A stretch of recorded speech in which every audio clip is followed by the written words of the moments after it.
This is Cy Bryant. This poem is called Alone for So Long. Surrounded by breathing things and 100 things to do. Everything's strange. No one is real. In my own space, thoughts here. Serene emptiness. Alone for so long. Spinning endlessly around the sun. Thinking about the first day I saw my son. Planting new seeds with old pain. Each generation thrown to death. Alone for so long.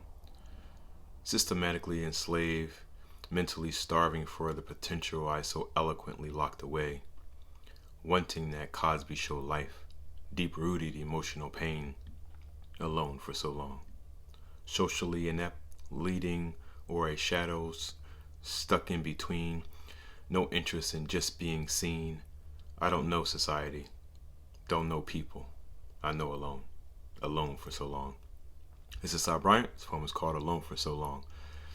So I definitely created different fantasies growing up alone just to help me manage life, really, right? So there was, I'm about to say hundreds, that's a lie. There were tons of kids on my block. We were literally all the same age, born the same year. So there was always someone, I should say, to hang out with during the day. Except those rainy days when, you don't want no strangers, kids in your house muddying up the carpet. Those are the lonely days for me, because most of my friends I grew up with had siblings. So someone was always home. A lot of my friends that I grew up with, there was always two parents in the home, and one would work each shift. So they made sure no matter what, someone was always home. And that gives you a different feeling growing up. Well, although I had family close, although I had friends all around, end of the day, during the time, when talking about during the crack epidemic, I couldn't go outside by myself. You know what I mean? Because you never know where you can get got. Some little kid walking out of the house alone. Houses were, like a gold mine for a crackhead back then. So, no, I couldn't just hang out just for the sake of hanging out until there was someone else home normally, right? So that created this, I have to, in hindsight, call it anxiety, right? Of being alone. So I am my most comfortable alone, right? I know that feeling. I can entertain myself. I write, I read, I watch TV, I play video games, whatever it is, I know alone. But forcing myself to interact and trying to find happiness in interaction, that ain't me. And even my friends now will tell you, it's like, if there's something to do, I'm there. But just to hang out, I don't drink, I don't smoke, just hanging out, talking shit, I can do that with a few people. But that is not where I would long to go to a stranger and spark up a conversation about talking shit. I'd rather be alone. Because in that aloneness, I know what to expect. I know who I am, but there is a lack of trust I have for other people. So those I love that I would die for have no problem being around, but just casually interacting for the sake of interacting. My wife is brilliant at it, right? She's a social butterfly as well as my son.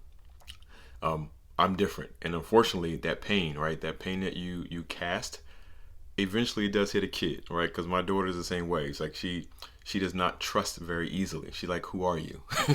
Why are you here? You know what I mean? And I know she's got that from seeing me. So a part of my recommendation is, this is hard for all of us, right? In hindsight, I should have took a pause. I should have took a pause to get my shit together before I got married. I should have took a pause to get my shit together before I had kids. I did both intentionally. Neither kid is a mistake. They were intentionally made. But the reality is that doesn't mean I was ready. Visibly from a social perspective. I had a well-paying job, loving wife. We had our own home. All these social norms. The picket fence and all that nonsense, right? All of those material things does not mean you're ready to have children. It does not mean you're ready to have children, because whatever you have not dealt with, your children will feel. Because at some point, whether you think you're hiding or not, kids are very observant. And some of that observation you're expecting to be only seen, and you hide it from their sight, they can still feel it. Our children are a part of us. So I would absolutely say, if you have had any trauma in your life, whether it's from growing up without a father or mother or any other thing that is troubling you, and how do you know? How do you know if something is still traumatic in your life?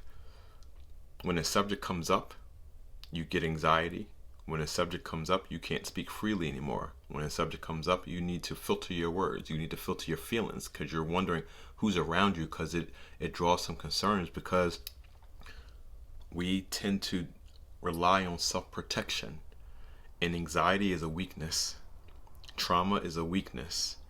And there are thousands upon thousands of people that can help you through it. And there are people that help me through it constantly, because it's not a one-time thing.